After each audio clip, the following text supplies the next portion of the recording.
So why do you think it is that the narrative in the West has been kind of championing women that are in hijab or in burqas?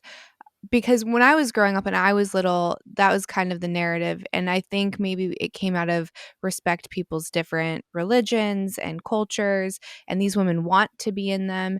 But it's like, if the entire environment around you is threatening and you can literally be murdered for not wearing it, then how do you know how many women truly want to and that it's not compulsory, even if it's not by law? Like, again, just that culture around you that's just so heavy, how can you authentically tell who does and who doesn't? Because you have to account for brainwashing just like you would in anything else.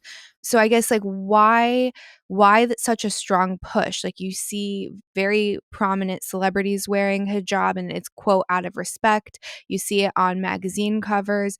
And what's interesting is isn't the whole theory behind it is to cover up a woman as much as you can because heaven forbid a man see her and sexualize her. But then if you're wearing makeup and on a cover of a magazine, isn't that kind of the same thing? Yeah, I mean, everything you said is like music to my ears. This is like these are the questions. These are the things that drive me crazy.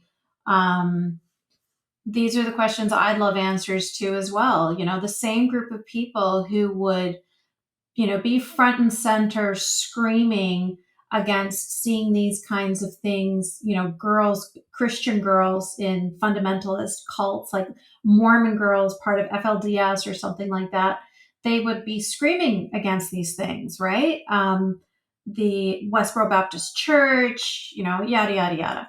But when it comes from an Islamic context, suddenly their brain doesn't work anymore. Suddenly, when they see, like I mentioned, little girls in Afghanistan not being allowed to go to school unless they're covered head to toe. They say that, oh, that's fine. We're okay with that. Little girls being forced into marriage when they're 9, 10, sometimes 7, 8 years old. Oh. Oh no, that's their culture. The wonderful thing about, there's obviously this revolution in Iran is bloody and it's atrocious, Hmm. but it's been it's kind of like shoving in their faces finally. Like these women are burning their hijabs in the streets in front of the IRGC who are standing there waiting with guns and bullets. They couldn't have made it more clear to the world how much they hate this thing that has been forced on their bodies their whole life. They Hmm. couldn't be more clear to the world that this is not a choice, that it is forced upon them. And like you said, yes, it's brainwashing is a huge part of it, but also what we talked about at the very beginning of this conversation, fear. Hmm. Women are afraid.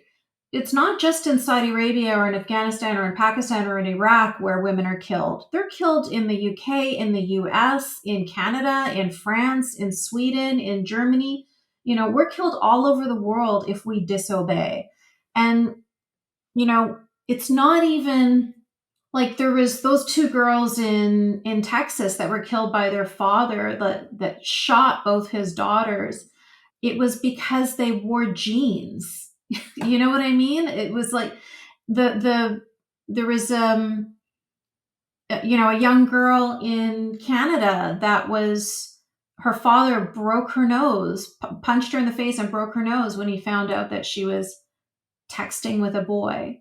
Another girl in Canada was killed by her father and her brother when she refused to wear the hijab. Like, we don't even have to do anything other than say, this is my body and I want to dress a certain way or I want to be friends with this person. Like, we don't have any kind of personal autonomy whatsoever. And if the girl tries to do the most minuscule independent act, she's killed for it. And we see this happening all around us. I mean, I went to Islamic school. I've had like every summer there was girls that would go to Pakistan or go to Fiji or go to Indonesia or go to whatever and then not come back again. They were married off, they were killed, they're, a bump in their family's backyard in Canada. I don't know, nobody knows. But this is what we live with, right? Like that fear hanging over us. Everybody's heard of honor killings, everybody's heard of honor violence. It's not so much a part of your like everyday life though, like it is a part of your everyday life when you're growing up as a Muslim girl. You know that you will be killed if your family finds out anything, whatever it is, that you took off your hijab when you went to school, that you have a boyfriend, that you took off the skirt and you decided to wear jeans instead. Like the tiniest, stupidest like infractions. So, yeah, so that's why they say, I like this hijab. It's my choice. I want to wear it. They don't want to be seen as, they don't want the world to know that they're so disempowered that they can't even decide for themselves what to put on their own bodies. It's humiliating. I used to do that. I used to say, yeah, it's my choice when people ask me. Because what's the alternative? Yeah.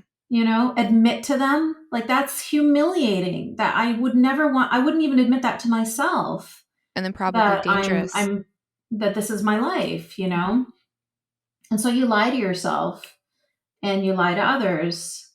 And yeah, I mean, when we talk about in the West, that's one thing, and it's difficult. But like you mentioned, there's countries where it's like law enforcement are even keeping these women in line as well, like religious police forces. So that's why you don't hear their voices. It's not because they like it and they're happy and they want to wear it. It's because they are threatened with death to keep their mouths shut or to say what needs to be said, what they were told to say.